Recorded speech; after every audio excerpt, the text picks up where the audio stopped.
এই জীবনে এত ঝাঁকি বড় ভূমিকম্প এই 40-42 বছর দেখিনি, যেটুকু বয়স হয়েছে। নামাজের ভিতরে পুরো পা যেন কেঁপে উঠলো, সামনে পিছনে এমনটা ধাক্কা দিল যে 40-42 বছর যা বয়স হয়েছে এই লাইফে এত বড় ভূমিকম্প অনুভব করিনি। আল্লাহ রক্ষা করেছে। নামাজের মধ্যে ছিলাম, হুজুর সালাম ফিরাইছে, আমরা তখন আত্মায়াতু করতেছিলাম। সালাম ফেরানোর আগ মুহূর্তে তাড়াতাড়ি হুজুর সালাম ফিরাই দিয়েছে, আমরা নামাজ শেষ করে বেরিয়ে যাচ্ছি। আপনি কি অনুভব করেছেন বলেন তো? আমার জীবনেও এত বড় ভূমিকম্প আসলে কখনো দেখিনি। যে আমি পুরা ভুলে গেছি, মানে আত্মায়াতু পুরা শেষ করতে পারিনি, এরকম একটা অবস্থা, কঠিন।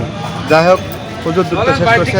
মহান আল্লাহ রাব্বুল আলামিনের অশেষ কৃপায় আমরা সবাই ইসলামতে বেরিয়ে আসছি। শুকরিয়া আল্লাহর কাছে।